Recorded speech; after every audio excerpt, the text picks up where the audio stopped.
இங்கே எதுக்கு இருக்காங்கன்னா கிளானூரும் வேலூரும் இடையில காட்டு வழியில் கம்பம் ஒன்று இருக்குது. அந்த கம்பத்து வழியில் இங்கே பாருங்கள், ஏற்கனவே லைன் கட் ஆகிட்டு அந்த லைனை வந்து கம்பத்தில் சுற்றி விட்டுக்கிறாங்க. அதை ஒழுங்காக இது பண்ணாமல் விட்டுக்கிறாங்க. இதில் ஆளுங்க நடமாடும்போது அந்த ஊருக்கு பக்கத்து ஊருக்கு போகும்போது இந்த காட்டு வழியாக போகும்போது அங்கேருந்து மேலேருந்து வந்திருக்காங்க. இந்த வழியாக இப்படி இந்த வழியில் போகிறது அந்த கிளானூருக்கு.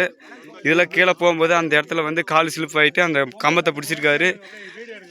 கம்பத்தை பிடிக்கும்போது கரண்ட் அடிச்சிட்டுக்குது. அது எதனால் அடிச்சதுன்னா இந்த ஒயரை வந்து அப்படியே முறுக்கி விட்டுருக்காங்க. இது போடாமல் அது போடாமல் வந்து அங்கே கரண்ட் அடித்து அங்கே அந்த இரும்பு கம்பத்தில் கரண்ட் அடித்து அந்த இடமே தீ பிடிச்சி அந்த ஆளுக்கு உடம்பு ஃபுல்லாக ஒரு சைடே எரிஞ்சு போச்சு. அவர் என்ன நிலைமை இருக்கான்னு யாருக்குமே தெரியல. ஆம்புலன்ஸில் எடுத்துன்னு போய்க்கிறாங்க. அவர் யூஸ் பண்ண பொருளுங்க செருப்பு பக்கத்தில் இருந்தவங்க வந்து கொம்பு எல்லாம் எடுத்து போட்டு இது பண்ணிக்கிறாங்க.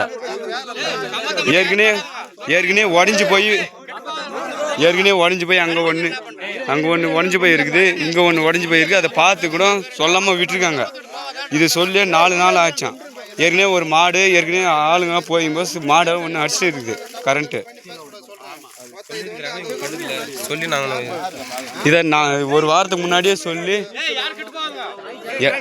4 நாளுக்கு முன்னாடியே சொல்லி இபி வந்து நடவடிக்கை எடுக்காமல் இருக்கிறாங்க. இதுக்கு இந்த வழியாக அந்த ஊருக்கு போகும்போது வந்து கால் சிலிப்பாகி அந்த இடத்துல வந்து இங்கே வந்து கம்பத்தை பிடிச்சி கரண்ட்டு வந்துட்டுக்குது. அந்த கரண்ட் வச்சு இந்த இடம் ஃபுல்லாக தீஞ்சு போயிருக்குது.